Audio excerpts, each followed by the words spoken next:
Singapore has been crowned Best Global Seaport for the very first time, and that's at the recent Asia Freight Logistics and Supply Chain Awards. Authorities attribute the win to the country's efforts in keeping the maritime sector and global supply chains running in the face of challenges that have been brought about by this pandemic. Now, for more, we're joined by Kenneth Lim, Assistant Chief Executive of Industry at the Maritime and Port Authority of Singapore. Kenneth, what does being the best global seaport mean for Singapore? Thank you.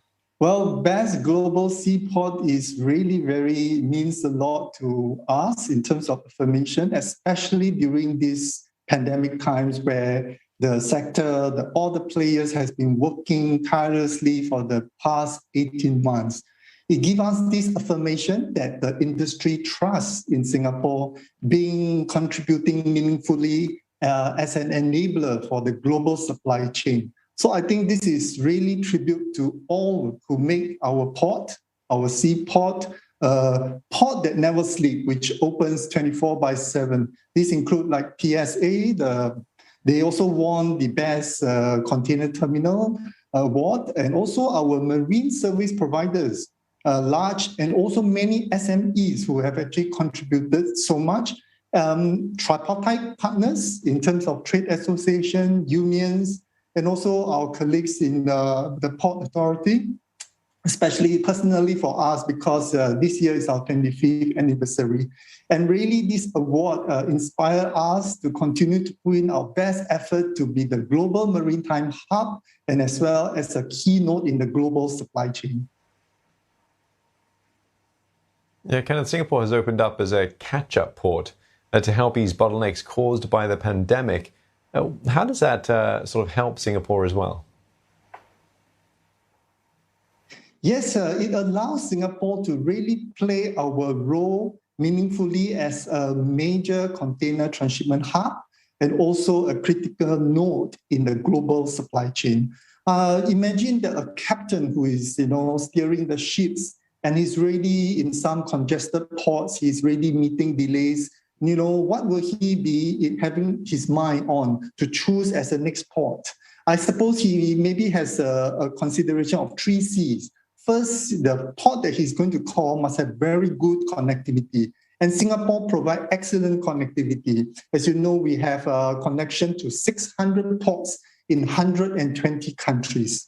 The second C, maybe he wants to consider, he wants to catch up on the lost time. And Singapore port being open 24/7 really allow the captain to catch up on his lost time and to deliver the cargo to his shippers and the consumers like us in the shortest possible time. And the third C perhaps is that the captain wants to carry out all essential activities at one port. And this is where Singapore provides a one-stop port where we allow the cargo operation, the marine services like refilling, the crew change, the pilotage, all this happening in the same place. And that's why this is so meaningful to Singapore. Singapore's port facilities certainly have many advantages, Kenneth. We're seeing lots of logistics issues around the world with shipping. Tell us from your perspective, has the shipping bottleneck situation improved from Singapore's perspective? Thank you. And I think maybe let me just echo also what my Minister of State, Mr. Cheong Tat, from the Ministry of Transport has made his remark recently, that we do actually open up a lot more capacity to alleviate such an issue.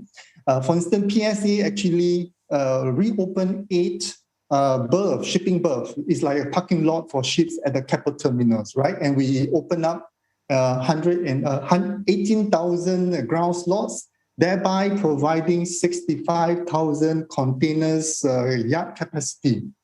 We also put in more than 2,500 local staff to operate, and therefore, I think this is providing and upping the capacity. And remember, we used to share about our Tuas port in the west. Although we are not fully operational, we make use of the yard space there as well. And therefore, I think this increase of capacity and the yard in port and yard actually help to alleviate the situations. And what safeguards does MPA have in place to further strengthen Singapore's position as a global maritime hub, as economies start to reopen?